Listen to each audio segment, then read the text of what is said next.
You ever have a moment that rips the floor out from under you? Like reality shatters right in your hands, and you're just left there bleeding from the truth. That was me. 26, 1 month away from marrying the woman I thought was my forever. Her name was Ellie. We'd been together for 4 years, and I loved her with every fiber of my being. I was all in until I stumbled upon something that made my stomach turn and my heart implode. It all started this morning. Ellie was away on a short 2-day work trip. She worked in banking and often used our shared home PC for personal stuff. Since her work laptop had strict security restrictions, I mostly used my tablet or office laptop, so the PC was her domain. But today, my laptop crashed, so I reluctantly sat at the PC, logged into my email, and got to work until an email notification popped up. It was from someone named Felix. I froze. Felix. I didn't even need to guess.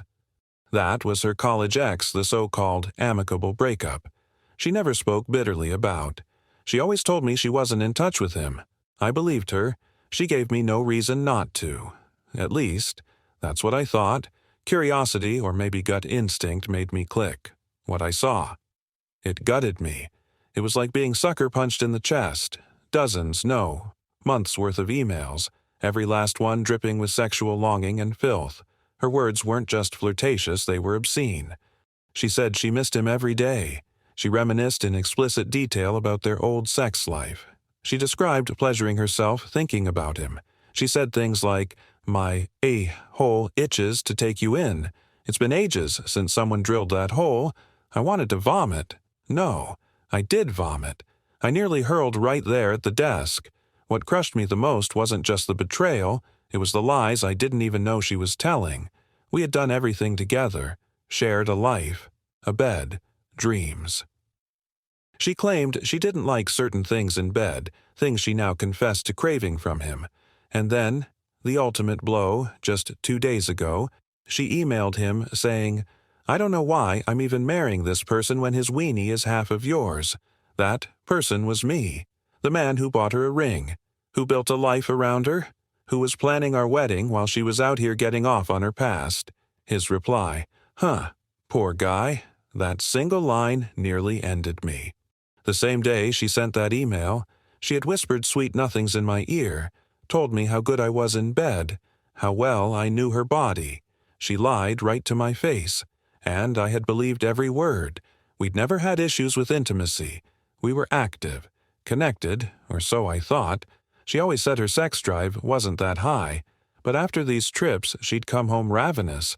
I thought it was because she missed me. Turns out she was warming herself up for someone else in her head, in her heart. I sat in that chair for 2 hours straight, staring, shaking, numb. Part of me wanted to wait for her to come back, throw the laptop in her face, and demand the truth. The other part, deeper, darker, wanted to vanish, run, burn everything to the ground and leave no trace. I hadn't told anyone, not my friends, not my family. What would I even say? That my fiancée was sending X-rated fan mail to her ex while lying naked in my arms. I wanted to scream, to smash something, to break apart the world around me until it matched the wreckage inside me. I kept reading, torturing myself. Her messages, his replies, the twisted intimacy they still shared, it was all there. The woman I loved had a secret life, and in it, I was a joke, an afterthought, a replacement. At some point, rage gave way to decision. I couldn't sit there any longer. I had to move, I had to act, so I started planning my escape. But make no mistake, this isn't just a story about heartbreak. This is the beginning of something else, something fierce, something freeing. And the next time she came home, she'd walk into a locked door and an empty future. I thought I had escaped her. I truly did. After locking her out of the house, cutting her off from our shared accounts, wiping her from my digital life, and vanishing into a motel on the outskirts of town, I felt for the first time in days like I could breathe. Ellie's meltdown when she found the house locked. Predictable. The storage paper taped to the door. Signed by me. Another message I hoped she'd understand loud and clear, but she didn't. Instead, she unleashed a barrage of texts, calls, voicemails, each one more unhinged than the last. One moment she was sobbing like I was her whole world, begging me to come back, promising we could work it out. The next, she was spitting venom, accusing me of cheating, calling me a coward, a pathetic excuse for a man. It was wild, infuriating, honestly, a little satisfying. Let her feel the chaos she created. And when she realized I'd deleted her contacts, erased her photos, and taken my rightful share from our joint account, she lost it. That's when I blocked her. For good. I didn't owe her another second of my peace. The damage was done, and she'd done it with her own hands. I holed up in a cheap motel and thanked the universe that the wedding invitations hadn't been sent out yet. That saved me from the public embarrassment and endless questions. No calls came from her side of the family. No confrontations from friends. It was like they were in the dark about everything, and I intended to keep it that way. Days passed in a fog. I barely left my room, but eventually I had to do something with the pain. I asked my manager if I could work remotely instead of spiraling alone in bed, and thankfully, he agreed. I moved through the days, numb but functional. The motel was tucked into a quiet corner of town, far from familiar faces. That's how I wanted it, silent, anonymous. But nothing prepared me for the wedding day. Even though we hadn't sent out invites, some friends and family remembered the date. One by one, they started reaching out, asking why nothing had happened. I had no choice. I told them the truth. Ellie had been emotionally cheating. They were shocked. No one saw it coming, not even my best friend, who had spent countless evenings with us, believed she was capable of something like this. But lies wear makeup. And Ellie, she wore a full face. I thought talking about it would help me heal, but it just made everything worse. The ache returned, sharper than before. The betrayal, the shame, the unanswered questions. There was one more lingering issue: the honeymoon, a non-refundable trip to Alaska. At first, I planned to cancel it, but then I thought, screw it. Why should I lose everything because of her? So I went, alone. I was worried she might show up. She had access to the itinerary, but I deleted her email. Booking confirmations were in my name. She couldn't find me, or so I thought. One morning, walking alone through the pristine Alaskan landscape, I saw someone approaching, a lone woman in the distance. My heart sank. I knew that walk, that silhouette. Ellie, she had actually followed me to Alaska. She ran up to me like we were long-lost lovers, yelling that she'd searched the entire city, left notes at my office, called airlines and hotels trying to guess if I'd still go on the trip.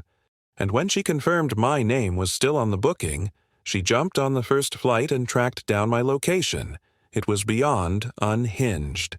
I told her to leave. I begged her to go.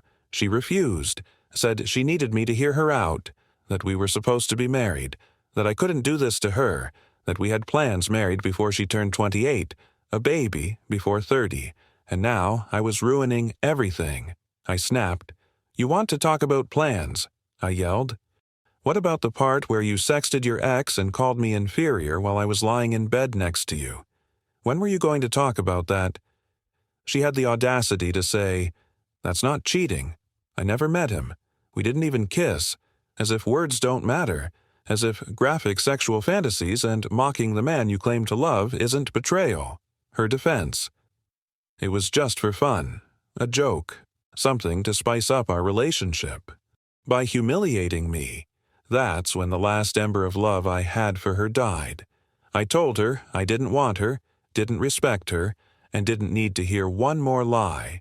She cried, pleaded, said we'd invested years together, that I couldn't just throw it away. No, Ellie, you threw it away. And when she tried to follow me back to the cabin, I threatened to call security. That shut her down. She collapsed in the snow like a banshee, sobbing, screaming, begging for another chance. I didn't even look back. That night, I packed for my early flight home. My life with Ellie was over, but the healing, that was just beginning. I packed my bags in silence, watching the dark sky slowly give way to the earliest glimmers of morning light. The resort staff would be dropping me at the airport soon, and I hadn't slept a wink. But strangely, I didn't feel exhausted. I felt lighter. It wasn't the kind of peace you get from tying up every loose end. No, this wasn't resolution. This was liberation. That unexpected, raw confrontation in the Alaskan wilderness had taken something from me. My patience, my last shred of emotional connection to Ellie. But in return, it gave me something back closure, not the kind I wanted, but the kind I needed. I was no longer asking questions, no longer haunted by the why or the what if. The moment she tried to turn her betrayal into my guilt, I saw her for exactly what she was: a manipulator, a narcissist, a person so consumed by her own timeline and life goals that she couldn't comprehend the damage she'd caused, and now I was done. As I zipped up my final bag, I took one last look around the cabin. It had become my fortress of solitude, my place of healing where I'd screamed, cried, breathed in mountain air, and, most importantly, started over. I knew I couldn't go back to the house. That space held too many ghosts, too many memories of her hands in mine, her laugh in the kitchen, her scent on the pillow, the laughter that now felt like a lie. The walls that once felt like home now only echoed betrayal. I'd cancel the lease, find something smaller, something mine, and maybe, just maybe, I'd keep writing. This whole experience journaling every moment. Every heartbreak, every flicker of rage had given me a strange sense of control. Like I was no longer just the victim of a story gone wrong. I was the author of my recovery. I wasn't just bleeding out on the page, I was healing through it. To everyone who's followed this wild journey, thank you. I never expected a bunch of strangers online to carry me through the worst emotional firestorm of my life. But you did. Your advice, your support, your humor, it mattered more than you'll ever know. So, I'll keep contributing. I'll keep sharing. I don't know where this next chapter leads, but I know who's writing it. Me. And as for Ellie, I think she finally got the message. She spiced things up. All right, burned the whole damn meal. But I survived the fire, and I came out stronger. To anyone out there escaping a toxic relationship, questioning your worth, or feeling like the walls are closing in, leave. Leave with nothing if you must, but leave with your dignity. Because on the other side of a heartbreak, there's freedom. And freedom, my friends, tastes a hell of a lot better than betrayal. This story is a powerful reminder that love without honesty is just a performance, and when the mask slips, it can leave devastating emotional wreckage behind. The most heartbreaking betrayals often come not from strangers but from those we trust the most, the ones we imagined building a future with. Yet, even in the wake of that kind of betrayal, we hold a quiet strength, the power to walk away, to reclaim our dignity, and to rebuild on our own terms. What begins as devastation can become a personal awakening. This story shows us that confronting harsh truths, no matter how painful, is far better than living in a carefully curated lie. It also reveals how manipulation often masquerades as love, and how some people prioritize their own needs, timelines, and image over true connection and respect. The lesson here isn't just about infidelity.